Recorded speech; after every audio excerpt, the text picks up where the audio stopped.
Welcome back students in my YouTube channel physics arena. और आज हम डिस्कस करेंगे कि कैपेसिटर में कितनी एनर्जी स्टोर होती है। चलिए देखते हैं स्टोरी क्या है। तो बच्चों, एक बहुत बड़ा यहाँ पे डाउट रहता है स्टूडेंट्स को, वो डाउट मैं आज आपको क्लियर करूंगा। मान लीजिए ये एक प्लेट है कैपेसिटर की और ये एक दूसरी प्लेट है कैपेसिटर की। क्योंकि आप जानते हैं पैरेलल प्लेट कैपेसिटर कैसे बनता है, दो प्लेट्स को कुछ दूरी पे रखें उसे हम पैरेलल प्लेट कैपेसिटर कहते हैं। इनके बीच का जो डिस्टेंस है उसे हम डी कहेंगे। बिल्कुल।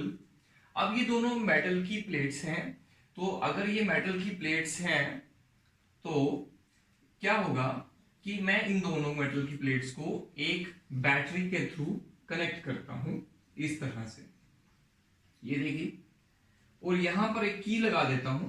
की इज लाइक दिस। अब देखिए, जैसे ही मैं इसको कनेक्ट करूंगा, मान लीजिए ये 100 वोल्ट की बैटरी है, तो क्या होगा कि ये पॉजिटिव प्लेट जो होगी बैटरी की, ये पॉजिटिव प्लेट यहां से जो फ्री इलेक्ट्रॉन्स हैं उनको अट्रैक्ट करेगी इस तरफ थ्रू दिस वायर। ये इलेक्ट्रॉन्स इधर को मूव करेंगे, बिल्कुल सही है, ये होना चाहिए।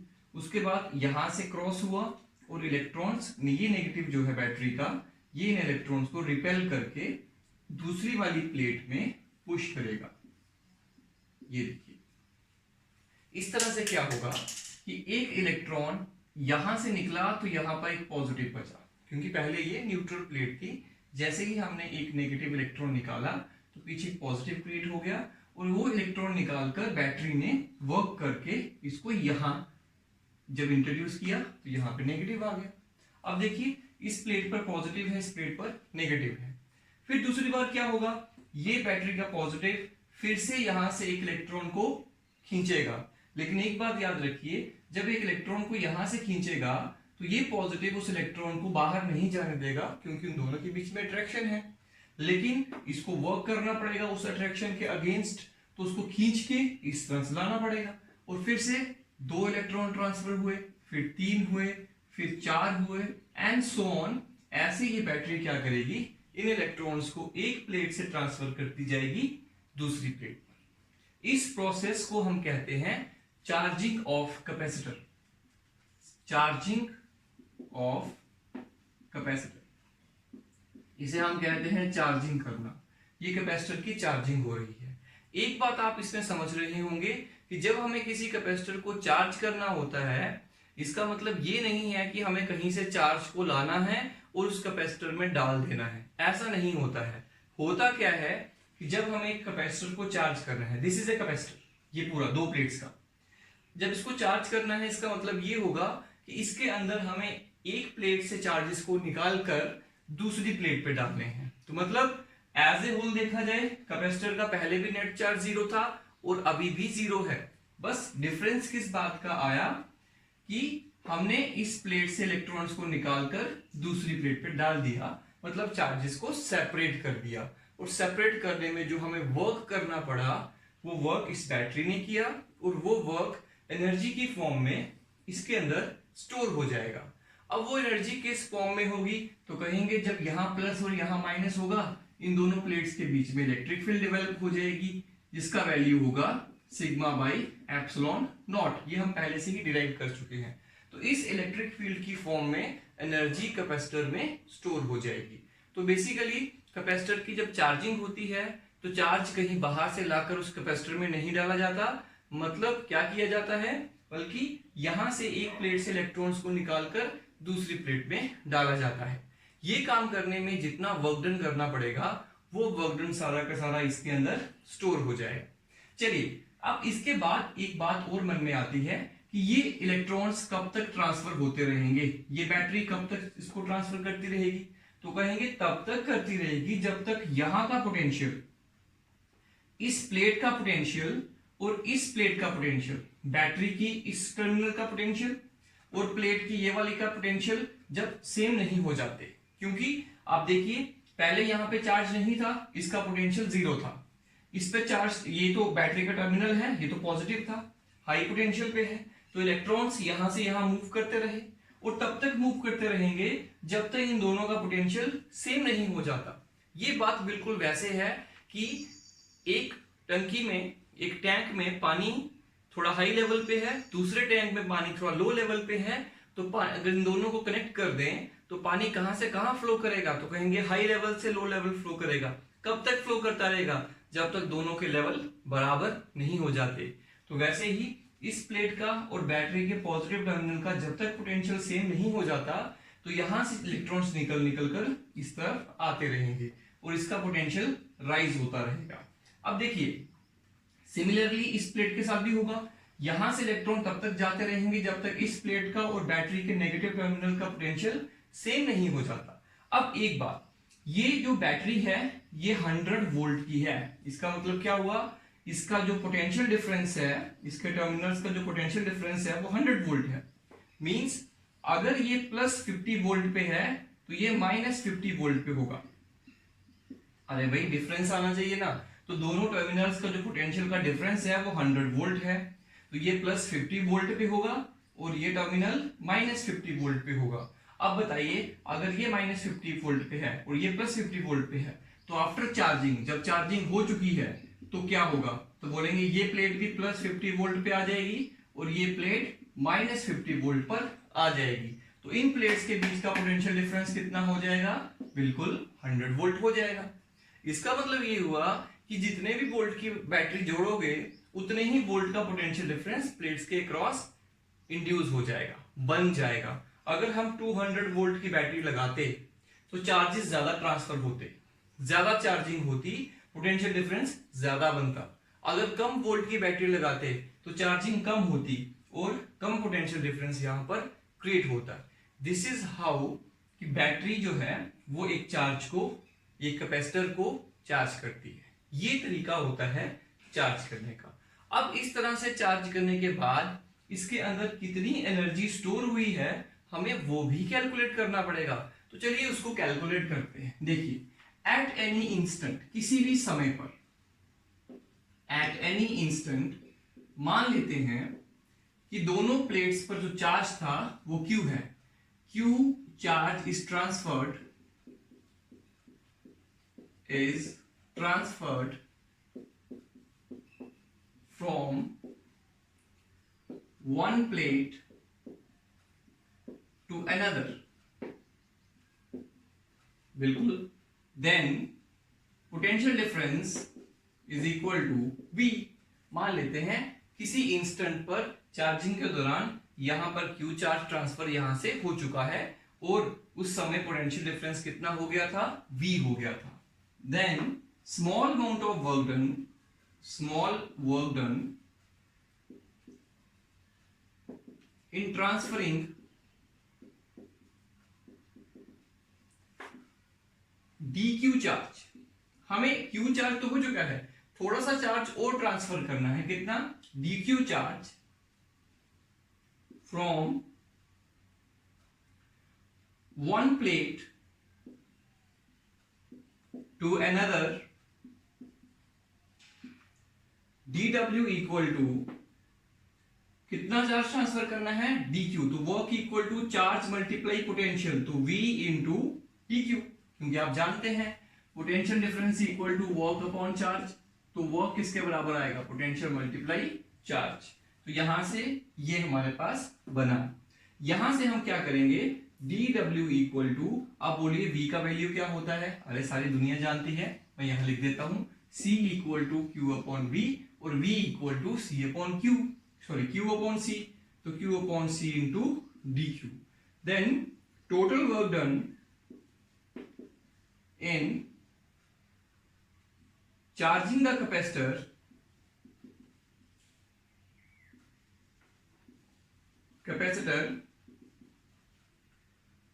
is W equal to integration of dW, that is Q upon C into dQ। कहां से कहां तक चार्ज करना है, बोलेंगे शुरू में चार्ज 0 था दोनों प्लेट्स पर, तब से शुरू करो और जब तक Q ट्रांसफर चार्ज नहीं हो जाता तब तक इसको चार्जिंग करते रहो।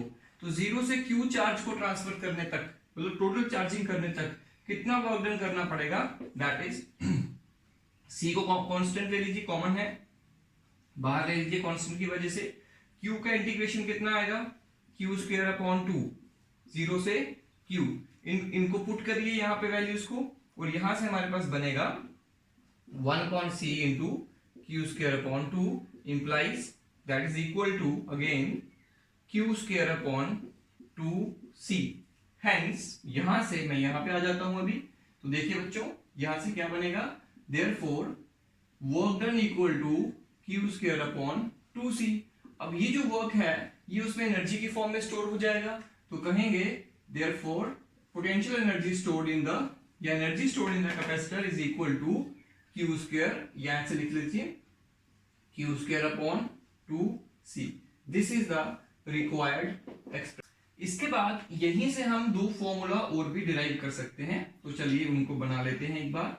यही फॉर्मूला अलग अलग फॉर्म में लिखा जा सकता है। देखो पहला तरीका, आप जानते हैं C equal to Q upon V होता है, तो इस फॉर्मूला में इस वैल्यू को सब्स्टिट्यूट करो तो U आएगा Q square upon 2 Q upon V. C की जगह लिखो क्यू अपॉन वी। एक क्यू यहां से कैंसिल होगा और U कितना बनेगा, ये V ऊपर जाएगा, that is 1/2 Q into V. एक फॉर्मूला ये बन गया। दूसरा फॉर्मूला कैसा बनेगा, देखिए अगर मैं इस Q को रिप्लेस कर दूं, Q इक्वल टू CV रहता है, तो मैं इस Q की वैल्यू को यहां पे सब्स्टिट्यूट करूं तो U आएगा हमारे पास, that is C square V square upon 2C। एक C कैंसिल हो गया तो U equal to 1/2 CV square. तो बच्चों ये तीन फॉर्मूला एक ही है, बेसिकली अलग अलग फॉर्म में है, तो आपको इसको याद रखना है। तो ये है energy stored in the capacitor. अब एनर्जी का तो पता लग गया कि एनर्जी इसमें स्टोर होती है। अब एनर्जी किस फॉर्म में स्टोर होती है, तो बोलेंगे एनर्जी इलेक्ट्रिक फील्ड की फॉर्म में स्टोर होती है। तो मैं यहाँ पे लिख भी देता हूं, आपको भी इंपॉर्टेंट नोट अपनी नोटबुक पे लिखना चाहिए। Energy is stored in capacitor in the form of electric field की फॉर्म में एनर्जी इसमें स्टोर रहती है। तो चलिए बच्चों, इसके बाद हम लोग डिस्कस करेंगे कि एनर्जी डेंसिटी कितनी होती है। यहां पर energy density of an electric field, चलिए देखते हैं एनर्जी डेंसिटी कितनी होती है। तो बच्चों ये हमारे पास में एक प्लेट है, पैरेलल प्लेट कैपेसिटर की।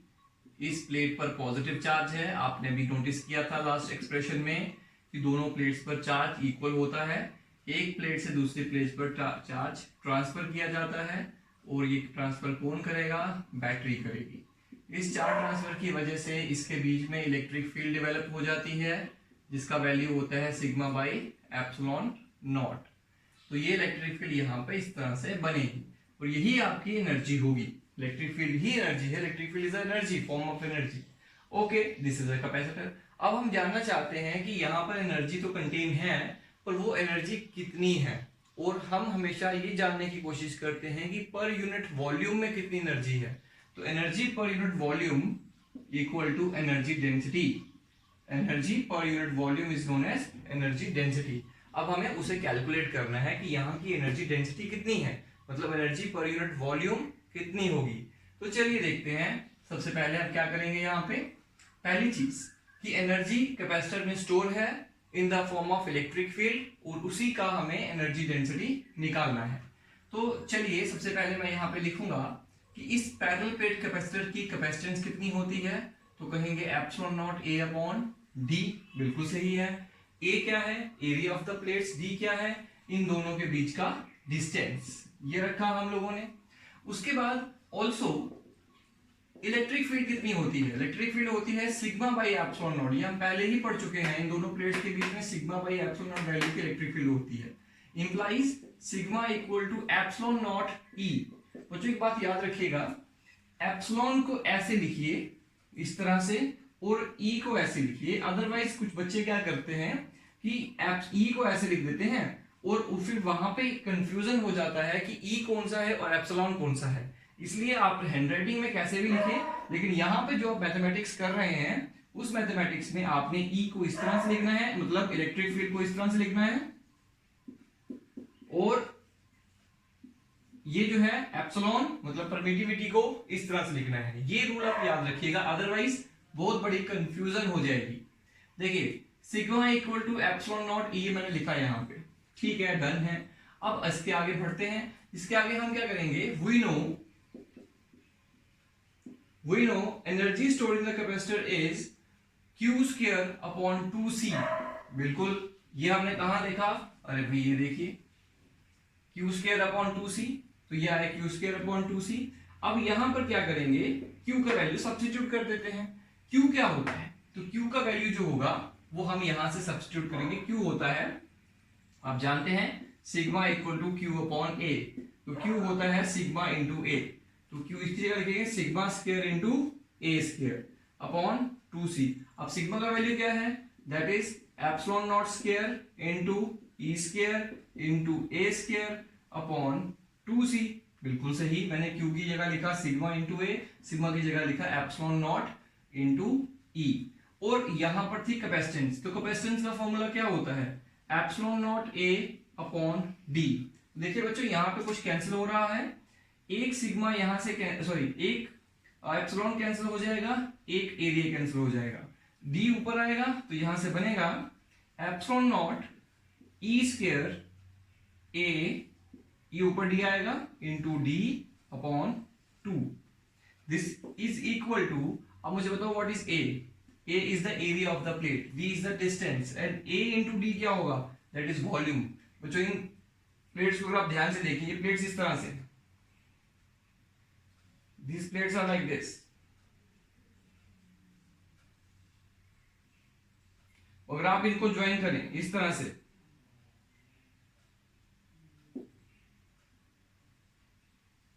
It will become a cube. मतलब ये जो बीच का एरिया है इट इज अ वॉल्यूम, वो वॉल्यूम, इसका इस प्लेट का एरिया कितना है, दैट इज A, और ये लेंथ कितनी है D, तो area into length height that gives you volume. तो इस क्यूब का इस जगह जो है बीच में, स्पेस जो है 3D में इन दोनों प्लेट्स के बीच की, उसका जो वॉल्यूम होगा वो V होगा, एरिया इनटू D। तो यहां पे आएगा एप्सिलॉन नॉट E स्क्वायर, यहां से लिखेंगे 1/2 epsilon naught E square into volume, that is the total energy stored between the plates in the form of electric field. इसके नेक्स्ट में चलिए आगे बढ़ते हैं। देखिए अब यहां पे आ जाते हैं। अब बताइए देयरफॉर एनर्जी डेंसिटी कितनी होगी। एनर्जी डेंसिटी क्या होती है, ऑब्वियसली एनर्जी की डेंसिटी, जैसे मास डेंसिटी होता है मास अपॉन वॉल्यूम, वैसे ही एनर्जी डेंसिटी होती है एनर्जी अपॉन वॉल्यूम। तो एनर्जी डेंसिटी को स्मॉल यू से लिखते हैं और टोटल एनर्जी को बड़े वाले यू से लिखते हैं। तो small U energy density equal to total energy upon total volume. जहां जहां तक इलेक्ट्रिक फील्ड है तो टोटल एनर्जी कितनी आई, 1/2 epsilon naught E square into V divided by V। V get cancel, तो यहां से U कितना आया, 1/2 एप्सिलॉन नॉट E स्क्वायर। बच्चों this is the expression for energy density. और ये एक्सप्रेशन हर तरह की चार्ज डिस्ट्रीब्यूशन की वजह से जो फील्ड बनती है उसके लिए ट्रू है। सिर्फ यहीं के लिए ट्रू नहीं है, ये हर बार के लिए ट्रू है। किसी भी रीजन में अगर इलेक्ट्रिक फील्ड है किसी भी तरह की चार्ज डिस्ट्रीब्यूशन की वजह से, तो उस इलेक्ट्रिक फील्ड में एनर्जी है, और वो एनर्जी की डेंसिटी क्या होगी, तो कहेंगे 1/2 epsilon naught E square. E for electric field, epsilon for permittivity. तो this is the required expression.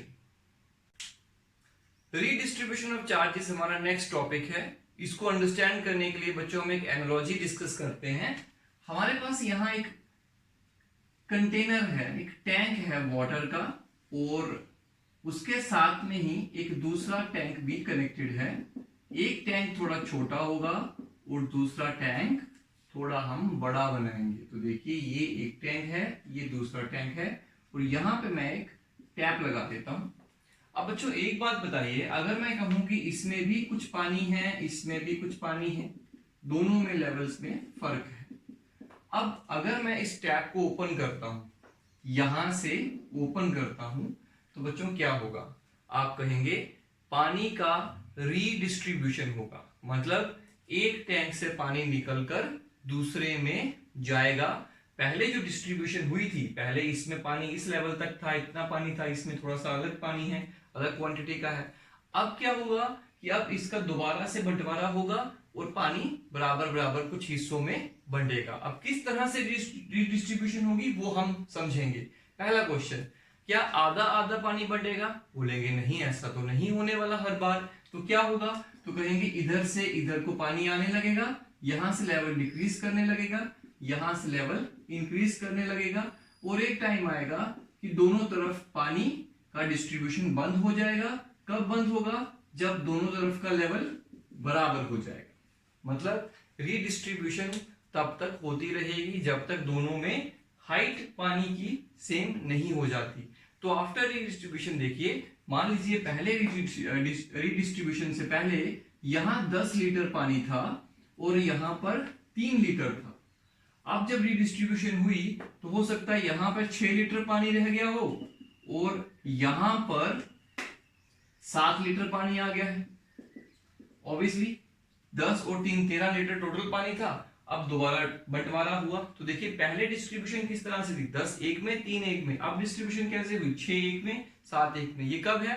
जब हमने पानी को इसमें जाने के लिए अलो किया तो पानी रीडिस्ट्रीब्यूट हुआ और तब तक होता रहा जब तक दोनों की पानी की हाइट दोनों टैंक्स में इक्वल नहीं हो जाती। बच्चों बस यही कहानी है रीडिस्ट्रीब्यूशन की। अब आप क्या करें, इन कंटेनर्स को कंडक्टर से रिप्लेस कर दीजिए। मान लीजिए हमारे पास में एक कंडक्टर है, एक और कंडक्टर है। कंडक्टर मान लीजिए या कैपेसिटर मान लीजिए एक कैपेसिटर ये है, एक कैपेसिटर ये है। Conductor is a capacitor, spherical capacitor है मान लीजिए। अब ये जो कैपेसिटर है इसके पास कितना चार्ज है? मान लेते हैं Q चार्ज है। It has a charge Q, जैसे मैं यहाँ पे बना रहा हूं Q1 है। और ये कंडक्टर का नाम रखिए A, इसका नाम रखिए B, और इसके ऊपर भी चार्ज है, पहले से ही था जैसे उन टैंक में था। चार्ज की जगह पानी को इमेजिन करिए, इस पर चार्ज कितना है? Q2 है। इसका पोटेंशियल चार्ज होने की वजह से V1 होगा, इसका पोटेंशियल चार्ज होने की वजह से V2 होगा। अब आप क्या करिए, दोनों कंडक्टर को ज्वाइन कर दीजिए। ज्वाइन द टू कंडक्टर्स, दोनों कंडक्टर्स को ज्वाइन करिए। जैसे ही आप ज्वाइन करेंगे विद अ वायर, एक वायर मैं यहां पे लगा देता हूं, तो क्या होगा, जैसे यहां पे हमने इन दोनों को ज्वाइन किया था वैसे ही यहां पर भी हम इन दोनों कंडक्टर को ज्वाइन करेंगे। ज्वाइन करने पे क्या होगा? Charges are redistributed, charges are redistributed. जैसे वहां पे पानी रीडिस्ट्रीब्यूट हुआ था, यहां पे चार्जेस रीडिस्ट्रीब्यूट होंगे, बिल्कुल होंगे। इसके बाद अब टोटल चार्ज कितना है? तो कहेंगे टोटल चार्ज। देखिए पहले इसके पास मान लीजिए 10 कूलम था, अब इसके पास था 5 कूलम। अब क्या हुआ, 10 और 5 15, तो वैसे ही टोटल चार्ज अभी भी कितना रहेगा और पहले भी कितना था? Q1 plus Q2। बच्चों अब ये जो कनेक्शन जोड़ने के बाद यहां से बात करें तो जब ये दोनों टैंक्स को हमने जोड़ दिया तो एक तरह से आप ये मान सकते हैं अब ये एक ही टैंक है, एक ही बड़ा टैंक हो गया जिसके 2 पार्ट्स हैं, 2 कंपार्टमेंट्स हैं और बीच में से वो कनेक्टेड है। वैसे ही पहले ये 2 अलग अलग कैपेसिटर थे A और B। अब आप जब इनको ज्वाइन कर दिया, कुछ चार्ज यहां से निकलकर वहां जा सकता है या वहां से निकलकर यहां आएगा। कब तक आएगा? जब तक दोनों का पोटेंशियल सेम नहीं हो जाता। याद रखिए यहां पे हाइट, यहां पर पोटेंशियल, वहां पर कंटेनर, यहां पर कंडक्टर, यहां पर पानी तो यहां पे चार्ज। तो चार्जेस आर रीडिस्ट्रीब्यूटेड। आगे चलते हैं, चार्जेस टोटल चार्ज कितना है पूरे के पास, पूरे सिस्टम के पास? अब Q1 प्लस Q2। और टोटल कैपेसिटेंस कितनी हो गई, जैसे इसकी टोटल स्टोरेज कितनी है? अगर ये 50 लीटर पानी कैरी कर सकती है, ये 100 लीटर का कर सकती है, तो टोटल कितना हो गया कैपेसिटेंस दोनों का मिला के? तो 150 लीटर हो जाएगा। तो टोटल कैपेसिटेंस जो होगी यहां पर वो होगी C1 प्लस C2। इसकी कैपेसिटेंस मान लेते हैं C1 थी, इसकी कैपेसिटेंस पहले कितनी थी? C2 थी। देयरफॉर कॉमन पोटेंशियल, बच्चों एक बात याद रखो, एक कंडक्टर से दूसरे कंडक्टर तक चार्ज तब तक फ्लो करेगा जब तक दोनों का पोटेंशियल सेम नहीं हो जाता। आपने ये बात सुनी होगी, charge flow from high potential to low potential. वैसे ही water flow from high level to low level. यहां पे लेवल बराबर हो गई, फ्लो बंद हो गया। यहां पर दोनों का पोटेंशियल बराबर हो जाएगा तो यहां पे भी चार्ज का फ्लो बंद हो जाएगा। इसीलिए मैं बता रहा हूं कि यहां पर अब क्या होगा, दोनों का जैसे यहां पे लेवल सेम हो गया टैंक्स में, यहां पे पोटेंशियल सेम हो गया। तो कॉमन पोटेंशियल कितना आएगा? Common potential that is VC, C for common, is equal to total charge upon total capacitance. तो total charge upon total capacitance. तो यहां से टोटल चार्ज कितना है, Q1 plus Q2 divided by C1 plus C2, that is common potential. This is the common potential. इसको हम फिर से लिख सकते हैं और करके, और Vc इक्वल टू, बच्चों Q1 Q2 क्या होता है, Q इक्वल टू CV। तो याद रखिए Q1 को लिखेंगे C1 V1 plus C2 V2 divided by C1 plus C2। This is the expression for common potential of a combination of two capacitors. तो ये कॉमन पोटेंशियल निकालने का तरीका होता है। इसके आगे और बढ़ते हैं थोड़ा सा आगे, देखिएगा, if after redistribution, if after redistribution Q1 dash and Q2 dash are charges on A and B, then देखिए जैसे यहां पर पहले 10 लीटर था, यहां पे 3 लीटर था, अब डिस्ट्रीब्यूशन के बाद यहां पर 6 है, यहां पे 7 है। वैसे ही पहले चार्जेस Q1 Q2 थे, आफ्टर रीडिस्ट्रीब्यूशन बदल जाएंगे। मतलब यहां पे कितने हो गए, मैं लिख देता हूं Q1 डैश, तो मैं यहां पर नोट कर दूंगा यहां पर कितना चार्ज है आफ्टर डिस्ट्रीब्यूशन Q1 डैश, और यहां कितना होगा Q2 डैश। तो अब यहां पर चार्जेस का रिडिस्ट्रीब्यूशन हो चुका है, इसलिए मैं यहां पर लिखूंगा therefore Q1 dash equal to C1V and Q2 dash equal to C2V। Obviously इसका पोटेंशियल भी अब कितना हो गया, V हो गया, इसका पोटेंशियल भी अब कितना है, V है। इसकी कैपेसिटेंस तो C1 ही रहेगी, वो तो नहीं बदलेगी, वो क्योंकि इस पे डिपेंड नहीं करती कि उस पे कितना चार्ज है, कितना पोटेंशियल है, वो तो उसकी डायमेंशन पे डिपेंड करती है। तो इस अकेले की कैपेसिटेंस C1 ही है। तो अब जो इस पे चार्ज बना, वो चार्ज किसके बराबर होगा, कैपेसिटेंस मल्टीप्लाई न्यू पोटेंशियल, मतलब कॉमन पोटेंशियल। सेम यहां पे होगा, तो ये फॉर्मूला लिखा। अब इन दोनों को डिवाइड करो, डिवाइडिंग, तो आएगा Q1 dash upon Q2 dash equal to C1 upon C2। मतलब क्या हुआ इसका, मतलब ये हुआ, this implies Q dash is proportional to C, Q1 dash is proportional to C1 and Q2 dash is proportional to CT। इसका मतलब ये हुआ, thus after redistribution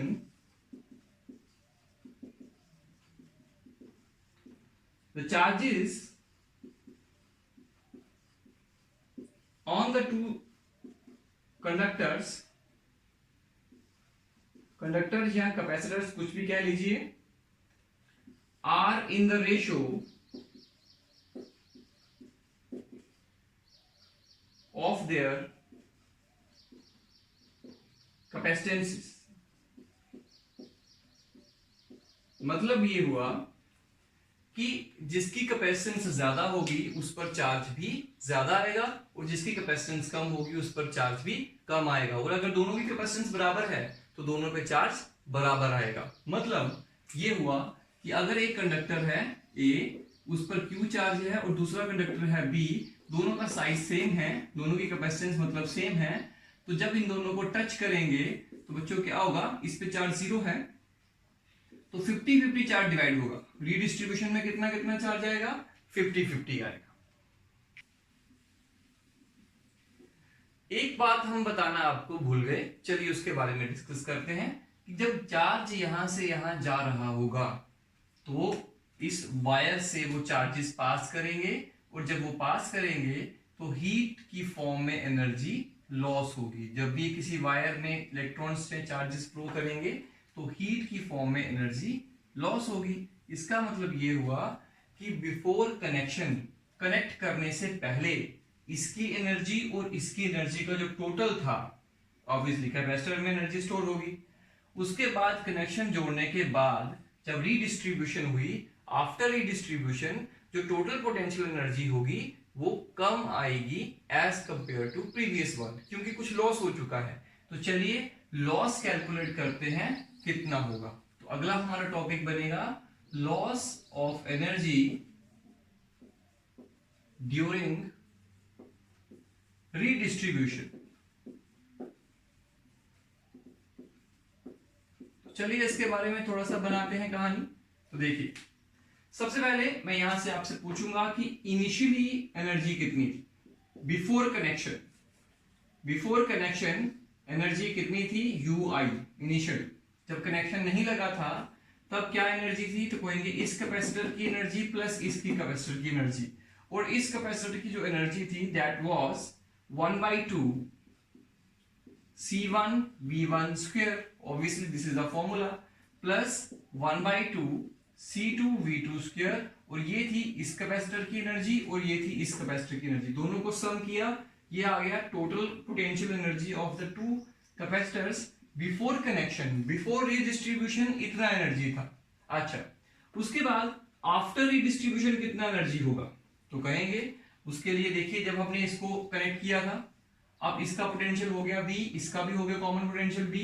अब बताइए इस पूरे सिस्टम का टोटल एनर्जी कितना होगा, तो कहेंगे इस कैपेसिटर का कितना होगा, 1/2 C1 V square plus 1/2 C2 V square. Obviously दोनों का पोटेंशियल सेम हो जाएगा इस बार, पहले कैपेसिटेंस सेम नहीं था, अब कैपेसिटेंस सेम हो गया।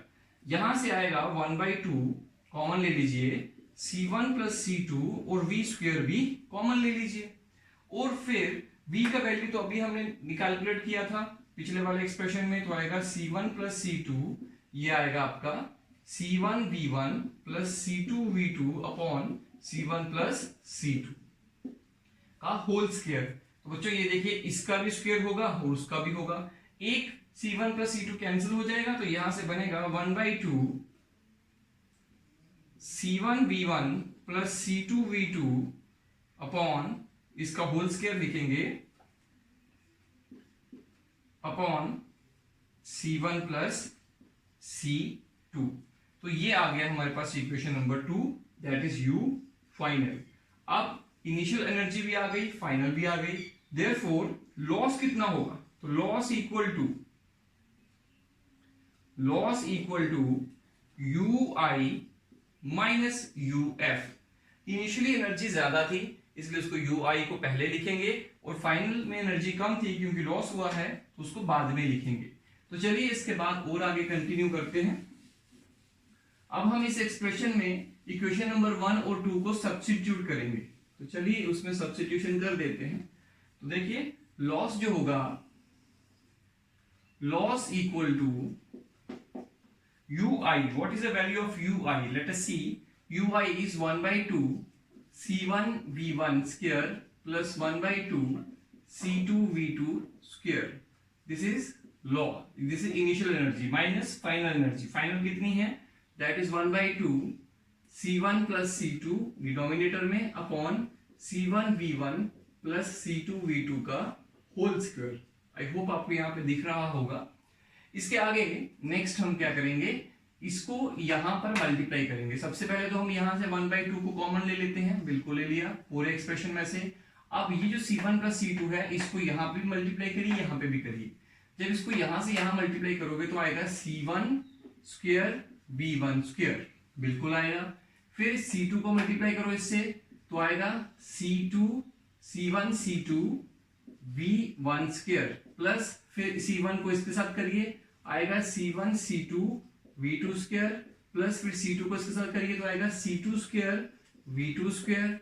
उसके बाद माइनस, मैं नीचे आ जाता हूं यहां पे, यहां से इसको लिखिए अभी आप, that is minus C1 square V1 square. अब इसको ओपन कर लीजिएगा तो लिखेंगे C1 square V1 square plus C2 square V2 square plus, sorry it's minus actually क्योंकि ये माइनस अंदर मल्टीप्लाई हो जाएगा, और फिर आएगा 2 times C1 C2 V1 V2 whole divided by, bracket close, whole divided by C1 plus C2, this one, ये जो सबके नीचे आएगा, दैट इज इक्वल टू, यहां से आएगा 1/2 ब्रैकेट स्टार्ट, ये वाला 1/2। अब देखते हैं यहां से कुछ कैंसिल हो रहा है, बिल्कुल होगा, C1 स्क्वायर V1 स्क्वायर और ये वाला जो है ये माइनस कैंसिल हो जाएंगे, C2 स्क्वायर V2 स्क्वायर और ये दोनों कैंसिल हो गए। और उसके बाद बिल्कुल ये वाले जो हैं इनको लिखिए और इसको लिखिए, ये आएगा C1 C2 प्लस, या ऐसा लिखिए आप लोग, v1 square plus v2 square, v1 square plus v2 square plus या minus 2 times v1 v2 into c1 c2। बच्चों मैंने c1 c2 को यहां से कॉमन ले लिए, कहां से, यहां से तीनों, ये 1 2 3 तीनों में c1 c2 था, मैंने कॉमन ले लिया, और नीचे आएगा इसके c1 plus c2 that is equal to 1/2। बच्चों देखो ये फॉर्मूला बन गया a square plus b square minus 2ab का, तो c1 c2 को लिखो c1 c2 upon c1 plus c2 ऐसे करके लिख दिया, इनटू v1 माइनस v2 का whole square. So this is the loss, this become the loss. तो ये हमारे पास लॉस इन पोटेंशियल एनर्जी आया। एक तरह से देखा जाए तो ये फॉर्मूला कुछ ऐसे मैच नहीं कर रहा, 1/2 cv स्क्वायर, v की जगह पे ये लिखा डिफरेंस दोनों का, और ये क्या है, ये है c। This is the equivalent capacitance, actually दोनों कैपेसिटर का जो इक्विवेलेंट होगा वो ये होगा। तो this is the required expression for the loss, तो दिस इज द एक्सप्रेशन।